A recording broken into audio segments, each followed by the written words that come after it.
கேட்டீங்கன்னா இங்க சாட்சின்னு கேட்குறாங்க, எவிடன்ஸ் கேட்குறாங்க. அது டாக்குமெண்ட் எவிடன்ஸ் வந்துட்டு போகுது. இங்க நானே ஒரு எவிடன்ஸ் தான், நானே ஒரு சாட்சி தான். ஃபார்மர் எஜுகேஷன் மினிஸ்டர் அவர் சபையில் இல்லை, அப்படி இருந்தால் சொல்லியிருக்கணும். பட் வேறு வழி கிடையாது. நான் டிஸ்க்ளோஸ் பண்ணக்கூடாதுன்னு நினச்சேன், அவர் வழி இல்லை. எனக்கு அன்பு மொழி தான் தெரியும், கருணை மொழி தான் தெரியும் சொல்லிட்டு அவர் என்னென்னலாம் செஞ்சாருன்னு பேசின அந்த அமைச்சர், ஆனால் இதுக்கு நானே சாட்சி என்ன சொல்லுவார். அப்போ அவர் கொடுத்தது மிகப்பெரிய தவறு. ஆக அவர் மீது என்ன கேட்டால் ஒரு நடவடிக்கை எடுக்கப்பட வேண்டும். நிதியமைச்சர் மரியாதை ரொம்ப கடுமையான குற்றச்சாட்டு வச்சிருக்காரு. நானே சாட்சி நானும் பார்த்தேன், நீங்கள் பார்க்குற மாதிரி தான் நானும் பார்த்துட்டே இருந்தேன்.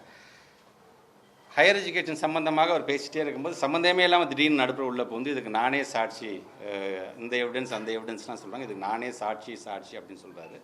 அவர் ஒன்றும் பொதுக்கூட்டத்தில் நின்று பேசின இடம் சட்டமன்றத்தில் யார் நின்று என்ன வார்த்தை பேசினாலும் பேசக்கூடியவர்கள் தான் அதற்கு பொறுப்பாகிறார்கள். ஏன்னா அதில் வந்து வெளியில் பேசுகிறதுக்கு நம்ம போடுகின்ற வழக்கு வேறு, சட்டமன்றத்தில் நின்று போடுறதுக்கு வழக்கு வேறு.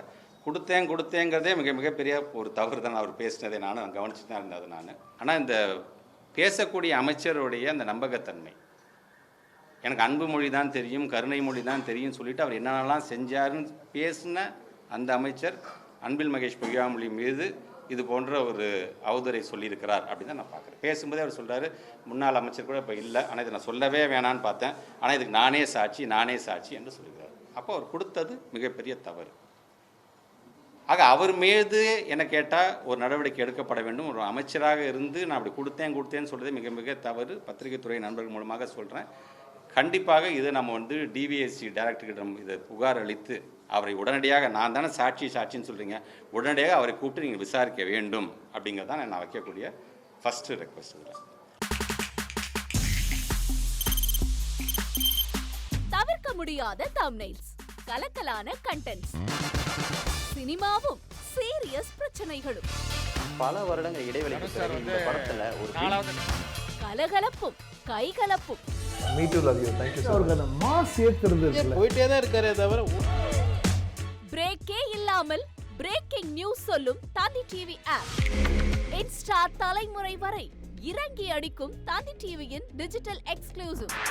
அது தண்ணிக்குள்ள போகும்போது ஹேங் ஆயிடுச்சு.